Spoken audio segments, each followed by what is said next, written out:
So today our topic is on journal writing. The usual definition of journal writing is a coping technique, expression of thoughts, feelings, memories, and ideas in written form, either prose or poetry, to increase self-awareness. So let me ask you, have you tried journal writing before?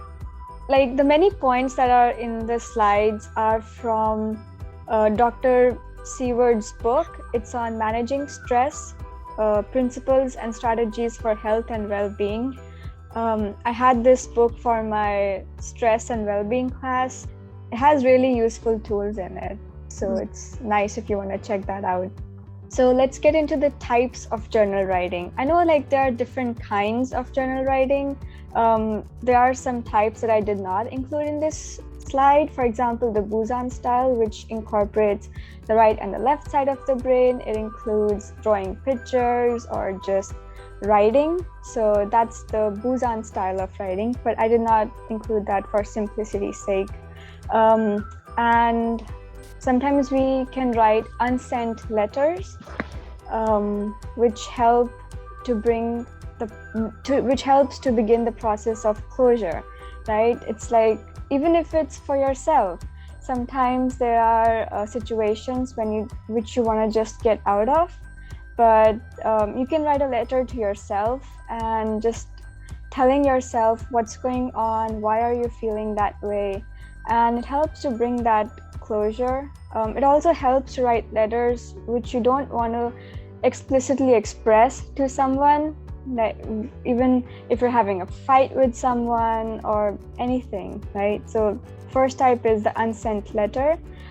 Next is free flowing. I like this one, like whatever comes to your mind, just jot it down on a piece of paper. And the next is gratitude, which we'll do in a couple of minutes now. This is just to expand the energy of appreciation. And then poetry. I know it's the poetry month, I guess, April month. It also helps to create order out of chaos. I know there was one poet, J. Ivy. Let me bring up his quote. I thought it was very interesting. Let's see. So he said, "When I write to cleanse my soul.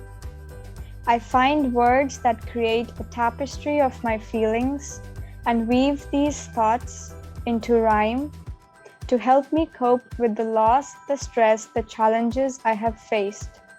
I have learned that in sharing these words, it helps others too." So in a sense, you kind of get what kind of poetry writing would be. It helps to rhyme, it helps to just release everything, but in a sort of an orderly way, right? Does any of this relate to you? I like the bullet points especially. The bullet writing, I think it's very useful when you have a to-do list and you go through each of them and scratch that off. It's really helpful when you really don't want to tell it to anyone. Yeah. It's kind of like secretive, not in a bad sense, but you just want to keep it to yourself. You don't want to let the world know about it. So some of the benefits I know we've discussed here.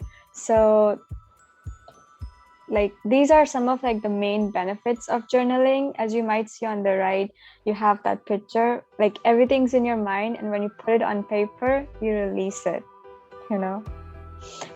So there's catharsis, which is letting go of the emotions. There's positive catharsis. As you said, Ritika, there's clarity, you know what's going on in your mind. It's not all jumbled up, right? When you have it on paper. Yeah. And then there's that sort of completion, especially when you write those unsent letters, to someone that you just want to let go of your emotions and to tell, but you can't do it explicitly. So completion is nice. And then it has proven to improve immune system. I know there was a study done recently. It was in Dr. Seward's book also, that they tested the blood samples of people who were engaged in journal writing of their traumas in comparison to journal writing of just any topic. And those who were engaged in journal writing of their past experiences, they had improved immune system. Yeah, like that indicated from their blood sample. So I thought that was really interesting.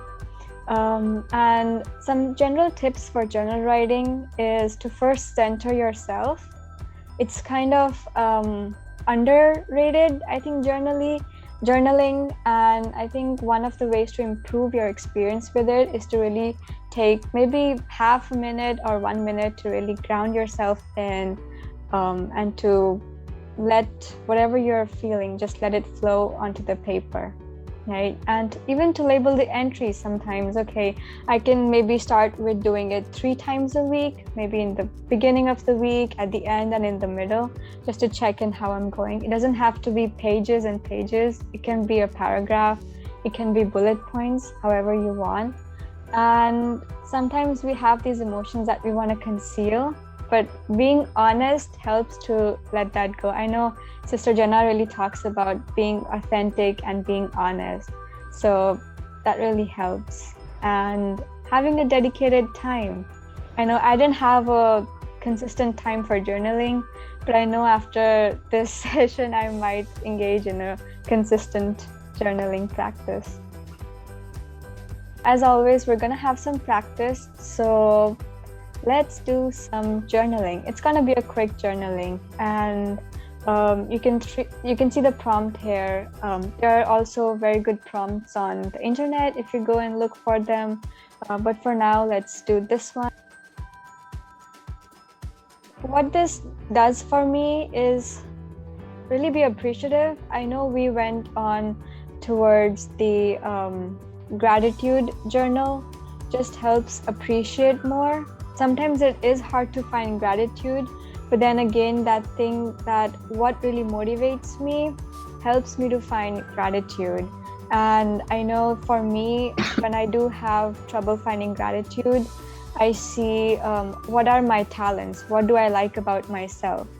So that again helps me to find gratitude.